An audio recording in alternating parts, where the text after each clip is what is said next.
അകപ്പെട്ട ഗൃഹനാഥയെ അഗ്നിരക്ഷസേന രക്ഷപ്പെടുത്തി.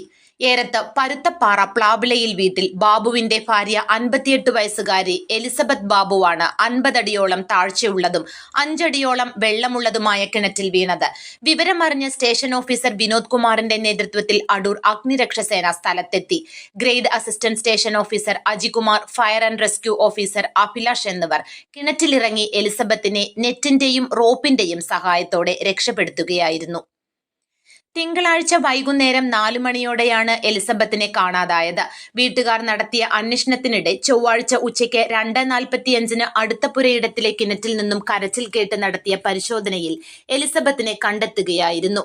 പന്നിയുടെ ആക്രമണത്തിൽ നിന്നും രക്ഷപ്പെടാൻ ഓടി കിണറിന് മുകളിലേക്ക് കയറിയതായിരുന്നു ഇവർ. കിണറിന് മുകളിൽ നിരത്തിയിട്ടിരുന്ന പലകകൾ ഒടിഞ്ഞ് കിണറിലേക്ക് വീഴുകയായിരുന്നു. ഇതറിയാതെ വീട്ടുകാരും നാട്ടുകാരും ഇവർക്ക് വേണ്ടി തെരച്ചിൽ നടത്തുകയായിരുന്നു.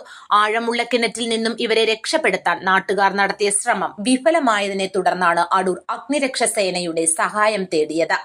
ഏകദേശം 1 ദിവസത്തോളം കിണറ്റിൽ വെള്ളത്തിൽ കിടന്ന് അവശയായ എലിസബത്തിനെ ഫയർഫോഴ്സ് ഉദ്യോഗസ്ഥരായ അജികുമാറും അഭിലാഷും ചേർന്ന് പരുക്കുകൾ ഗുരുതരമാക്കാത്ത വിധം നെറ്റിനുള്ളിൽ ആക്കി സുരക്ഷിതമായി കരക്കെത്തിക്കുകയായിരുന്നു. ഫയർഫോഴ്സിന്റെ തന്നെ ആംബുലൻസിൽ എലിസബത്തിനെ അടൂർ താലൂക്ക് ആശുപത്രിയിലേക്ക് എത്തിച്ചു.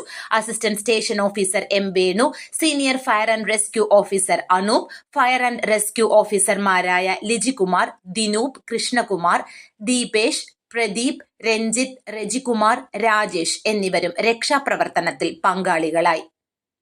News desk Adoor news. Life line heart institute, നാടിന് നല്ല ഹൃദയം.